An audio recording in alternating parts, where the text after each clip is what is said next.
Hello hello hello. कैसे हैं दोस्तों? ठीक ठाक, मज़े में, फिट फाइन। आपको वेलकम कहा जाता है ifactioner.com के लर्निंग वीडियो ट्यूटोरियल्स में। आज का जो वीडियो ट्यूटोरियल है उसमें हम इंग्लिश के 3 वर्ड्स आह, अहेड और एड के मीनिंग को हिंदी और उर्दू में समझेंगे। फिर वर्ड्स आह, अहेड और एड को यूज़ करते हुए इंग्लिश में 3 से 4 सेंटेंसेस बनाएंगे और फिर उन 9-10 सेंटेंसेस की ट्रांसलेशन को समझेंगे हिंदी और उर्दू में। आखिर में करेंगे एक छोटी सी English speaking and writing exercise ताकि आपको इनके मीनिंग्स हमेशा के लिए याद हो जाएं। तो शुरू करते हैं अपना आज का वीडियो ट्यूटोरियल। हमारा पहला वर्ड है जी आह। आह के स्पेलिंग होते हैं AH, आह। आह का मीनिंग हिंदी और उर्दू में आह ही होता है, जिसे हम हाय कहते हैं दुख में या फिर कोई नुकसान के बाद, लॉस के बाद, तो उस चीज़ को हम इंग्लिश में आह कहते हैं। जैसे हमारे पास यहाँ पे 3 एग्जाम्पल सेंटेंसेस हैं। आह, आई मिस हर। हाय, मैं उसे मिस करता हूँ। Ah, I miss her. इसी तरह ah, how can you do it. ओह, ये तुम कैसे कर सकते हो, यानी कि आपको किसी ने धोखा दिया तो आप कहेंगे आह, ये तुम कैसे कर सकते हो। Ah, how can you do it. इसी तरह ah, I miss the old days. कि हाय, आह भर के बंदा जो कहता है कि मैं पुराने दिनों को मिस करता हूँ। Ah, I miss the old days. Next word है जी अहेड।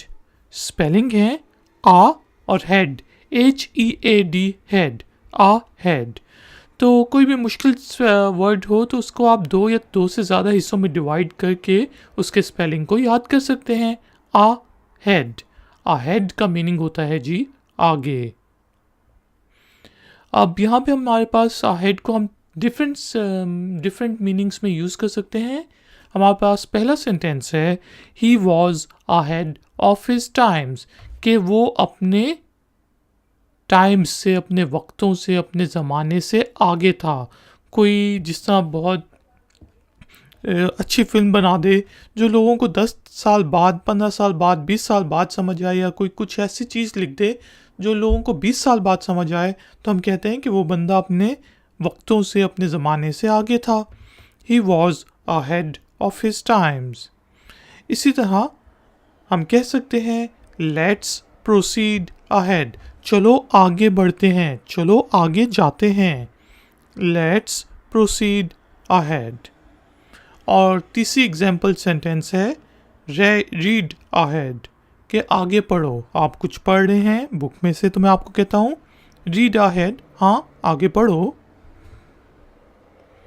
नेक्स्ट वर्ड है जी एड। एड जो है मदद करने को, इमदाद को, सहायता को कहते हैं। अब एड को भी हम डिफरेंट मीनिंग्स में यूज़ कर सकते हैं, जैसे हमने यहाँ पे अपने पास इंग्लिश सेंटेंसेस में यूज़ किया है।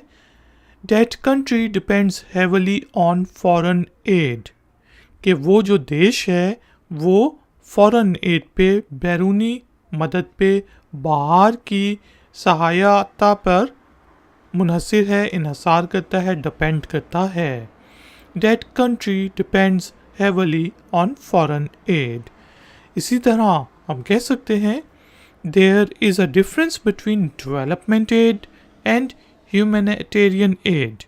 ह्यूमैनिटेरियन एड इंसानी बुनियादों पर जो एड दी जाती है, मदद दी जाती है, कहीं पे जलजिला आ जाए, सैलाब आ जाए, या फिर कहत पड़ जाए, खाना ना हो तो, भोजन ना हो, तो वहाँ पे हम ह्यूमैनिटेरियन एड देते हैं। डेवलपमेंट एड जिस तरह सड़कें बनाने के लिए, एजुकेशन के लिए जो एड प्रोवाइड की जाती है उसे डेवलपमेंट एड कहते हैं। तो हम कह रहे हैं कि डेवलपमेंट एड और ह्यूमैनिटेरियन एड में डिफरेंस होता है। There is a difference between development aid and humanitarian add.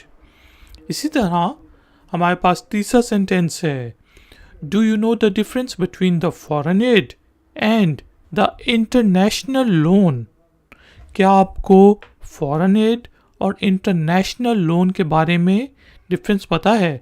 कई दफ़ा ये होता है कि जो गवर्नमेंट्स होती हैं वो इंटरनेशनल लोन ली होती हैं, और जो आवाम होते हैं, जो लोग होते हैं, उनको कहते हैं कि हमें ये एड मिली है, जबकि वो वापस करनी पड़ती है उन्हीं लोगों को।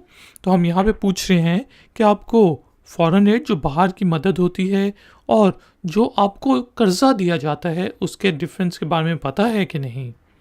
Do you know the difference between the foreign aid and the international loan?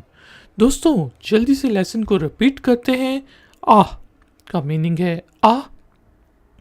English sentences बनाए। Ah, I miss her. Ah, how can you do it? और ah, I miss the old days. Ahead का meaning होता है आगे। 3 sentences बनाए। He was ahead of his times, let's proceed ahead, और read ahead. इसी तरह एड का मीनिंग होता है मदद, इमदाद, सहायता। 3 सेंटेंसेस बनाए। That country depends heavily on foreign aid. There is a difference between development aid and humanitarian aid. Or, do you know the difference between the foreign aid and the international loan? दोस्तों, thank you very much कि आपने मुझे इस tutorial के लिए join किया।